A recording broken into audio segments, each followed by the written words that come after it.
Like no other domain, education in Holland, and more generally in the West, is plagued by a semi-permanent tsunami of renewals and so-called paradigm shifts. These ideas, in most cases, do not stem from teachers and educators themselves, but are originating at heavily woke-infected universities, often non-chosen policymakers and educational departments, well-paid consultancy firms, and public figures seeking attention by making bold statements. As a teacher, during the years, I have seen some ideas come and go, sometimes inflicting considerable harm to children and students used as guinea pigs. Sometimes they disappeared unnoticed, just to be replaced by the next fad. But if you are looking well, you discover these trends have some themes in common. In this episode, the 10 most common used myths in educational renewal are dismantled. So you'll be warned when you spot one. Myth 1. By nature, children are creative. And implicitly stated, and education is destroying this. Well, the fact is, no. Children are not creative at all. Outside games children play turn out to be passed down remarkably consistent between cohorts and generations, sometimes even over several hundred years. This has to do with children's obsession with rules, structure and clarity, and this for good reasons. They are born in a world they don't know, and their survival depends on how well they grasp the essential rules of it. So, what is the first thing they want? Right, structure, clarity and knowledge on how to operate in this world, what to do and certainly what not to do. This is the only way to survive. Observe children in a sandpit for an hour or so, and you will notice they are mainly concerned with discussing rules, what is and what is not allowed, and then strictly adhering to this. Playing the game itself sometimes seems secondary. Children imitate older children and adults, as men being the most cultural animal. We learn from each other, so we don't have to discover everything ourselves. Man is an imitative and not a self-discovering being. I'm sure that as a toddler your ancestors seldom, as the fashionable saying goes, stepped out of their comfort zone. Those toddlers who thought to investigate themselves the idea that crocodiles are dangerous, looking at it with an open mind, usually did not survive for very long. Children do indeed learn certain things remarkably quickly and easily, such as walking, climbing and talking. It is biologically programmed this way. But do not blindly project these typical properties of this age and phase and these domains onto other ages, phases and other skill domains. A mistake that romantic educational innovators so often make. To put it in a broader picture, maybe this belief children are so pure, moral and creative has to do with the idolization of youth in our modern society. Think of a phenomenon like Greta Thunberg. It looks like she is given a special position only because she is young and supposedly innocent, not by the sometimes worn out messages she is spreading or the new insights she is providing, because she doesn't. We also see this trend of youth idolization in the fashion and beauty industries, especially among women, or in allowing transgenders at a very young age to decide for themselves to go into irreversible transitions. We burden youngsters with responsibility they cannot bear, and are surprised subsequently when they grow depressed mass scale. We as adults are apparently so afraid of growing older, we are so reluctant to accept death and the ending of things, we make our youngsters to the new spiritual leaders we are so desperately seeking for. We project all kinds of non-existing qualities on them, like believing they are more pure and sensitive humans, much better than the older corrupted generations being in contact with the essence of life. Must I explain how devastating this can turn out for young, inexperienced children having to carry this burden? In this picture here you see Sir Ken Robinson. His TED Talks on YouTube are viewed more than 20 million times, something which makes me jealous. And he has a charming and amusing way of presenting his story. But let me be clear, I do not agree on any of his standpoints, and the proof he is presenting is poor to almost absent. So don't fall for his charms alone. Remember, innocence plus cuteness doesn't equal creativity. So a funny line produced by a 4-year-old is not the same as producing a creative, viable and productive idea. Myth 2.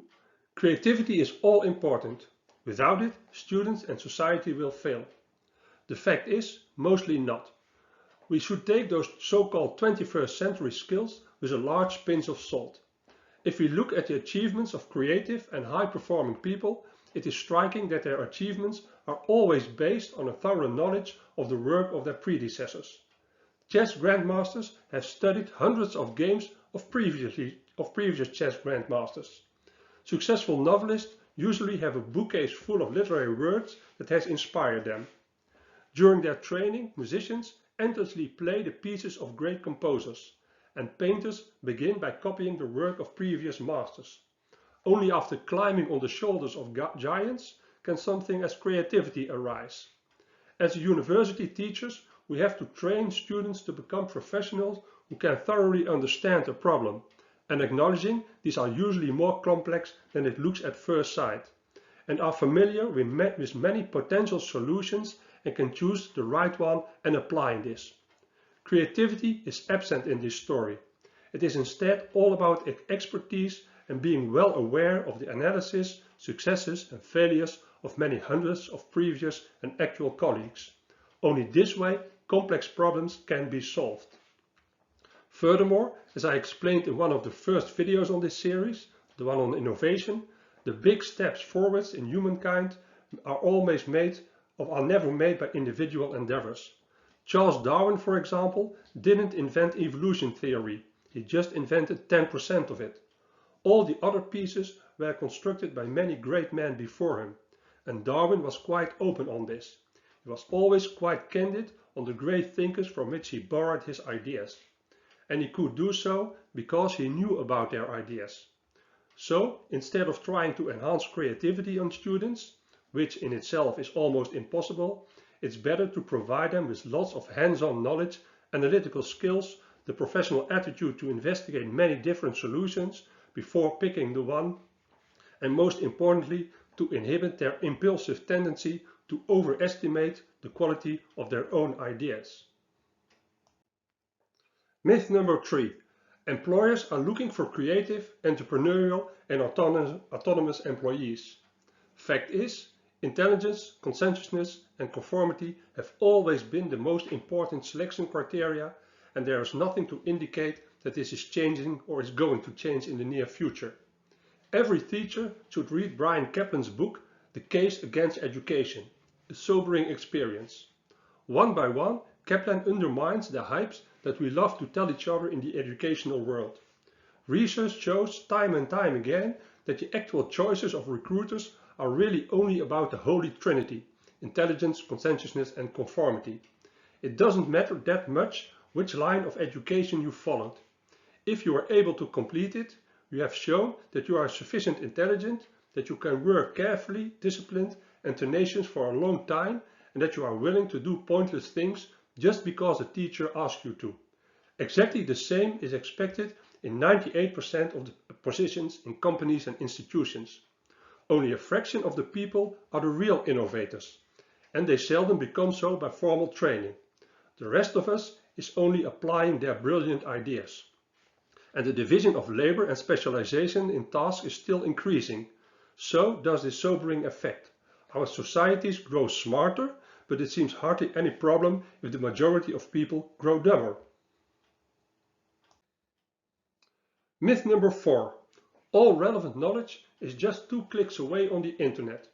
Meaning, education doesn't have to focus on teaching students practical and theoretical knowledge, but instead it should focus on personal development and the so-called 21st century skills just mentioned. It is indeed the case that all knowledge is available on the internet and has been in libraries for many decades, I would like to add. Fact is that it is no guarantee that this information also can be applied in a professional way. On the contrary, it's a guarantee it will not be applied in a professional way. A box that is still empty can be filled with a lot of items. A box that is almost fully filled, you can add little. Our brain works exactly the other way around. If there is little in it, little can be added. And if there is a lot in it, much more can be added to it. This is no paradox. We process information by fitting it into existing schemes, models and frames of reference. Information that comes in cold, without context, doesn't stick.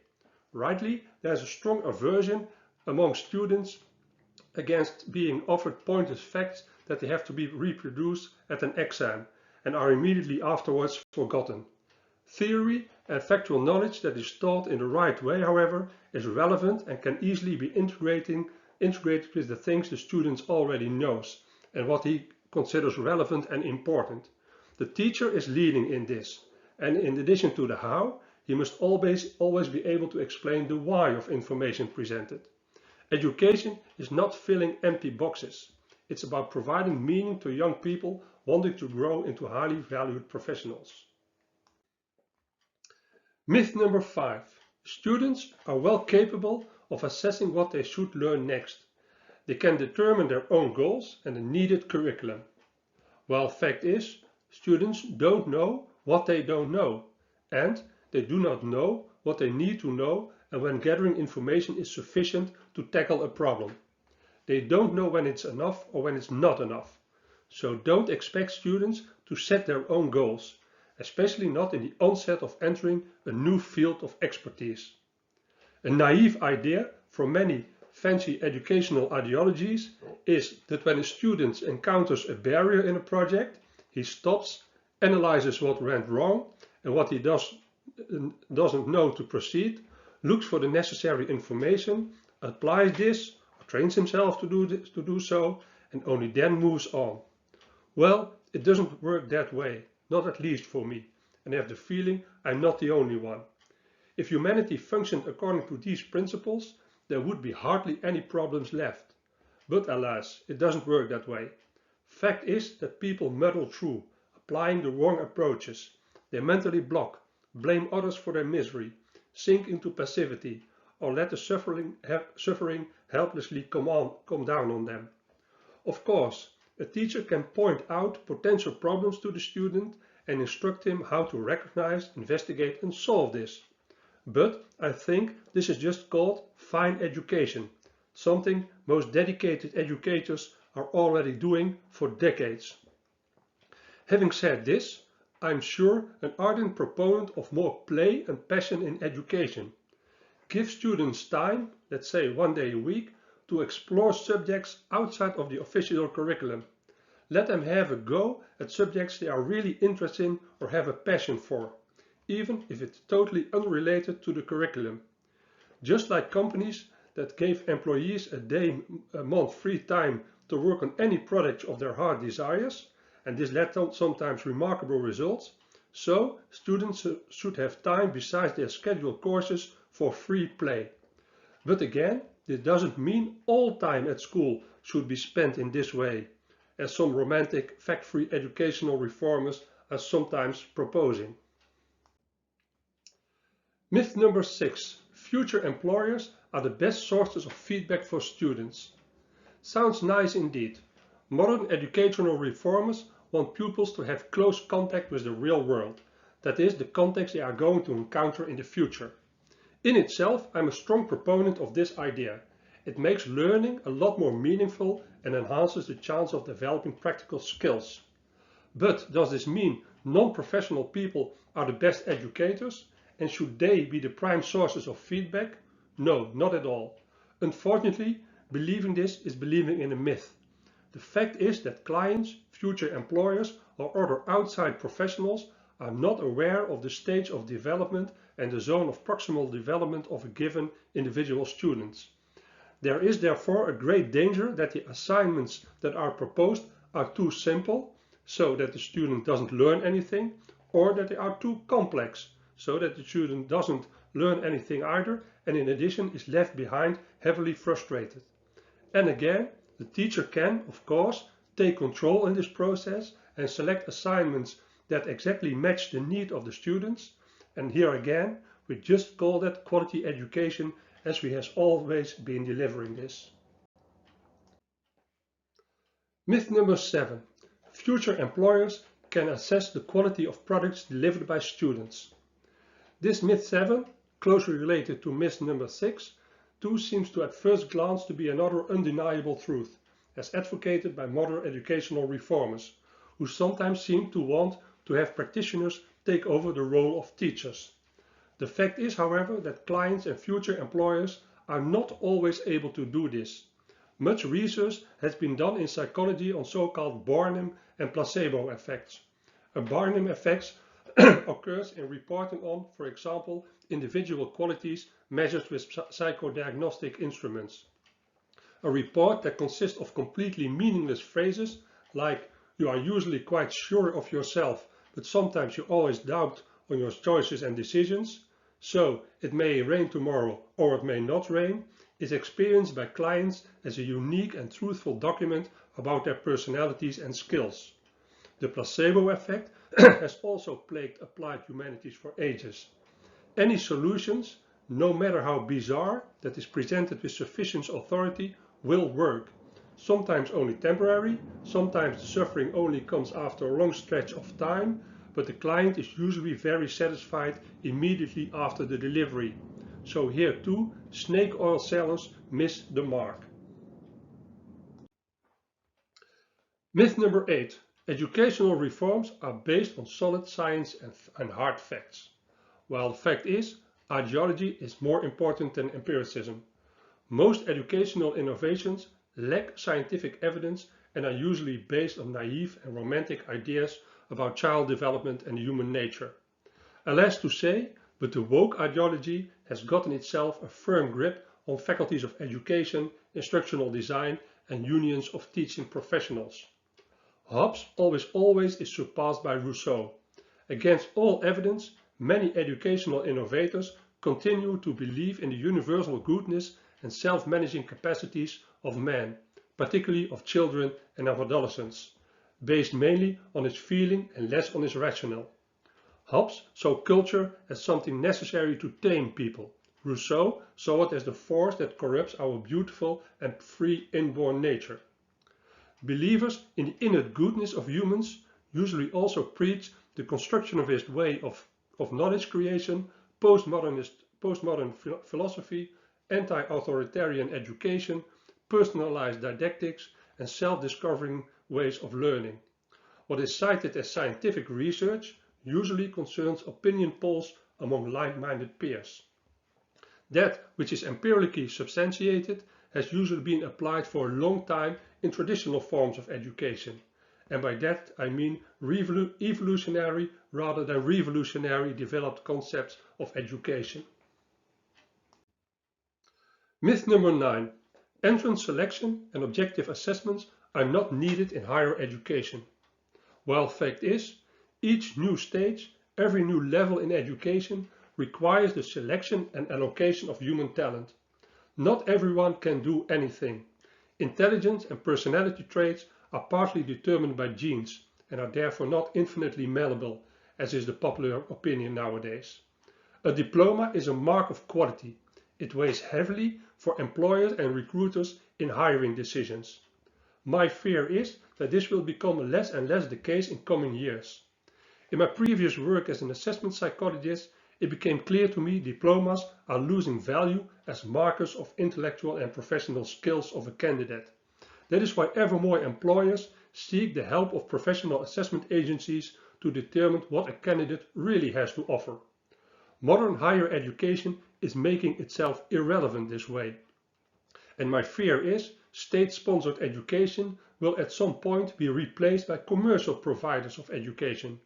The good old kind of education, with clear standards, knowledge-based, with focused training on marketable competencies.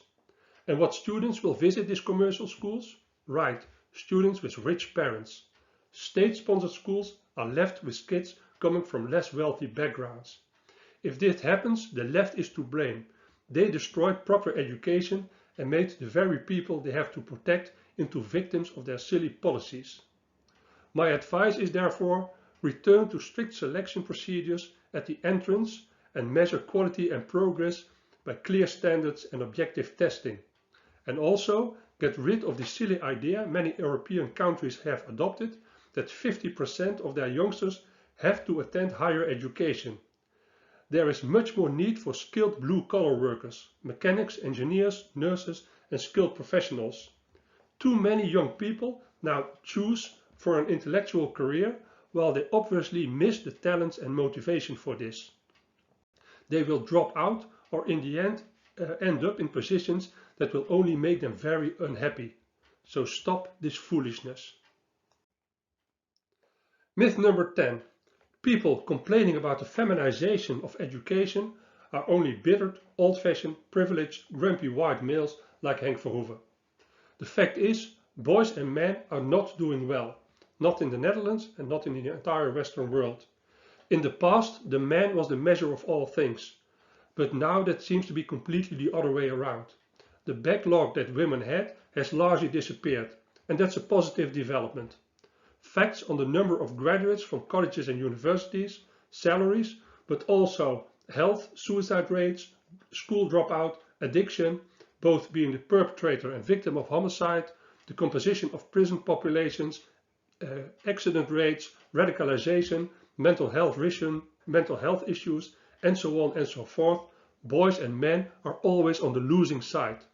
Of course, this cannot be all attributed to feminization of education alone, but it is certainly an important factor. In the past it was the man, now the woman, who is the measure of all things. And boys, especially those from minority groups that are already having lots of problems, feel less and less comfortable in modern day schools. This is a worrying trend, given the many problems our society is facing at the moment, which demands all talents available from both boys and girls are properly developed and are allocated as good as possible. Perhaps we should rethink the concept of those old school sex segregated schools. Now that would really be an educational innovation worth mentioning. Okay folks, that was it for today. Hope I gave you something to think about. See you on my next video.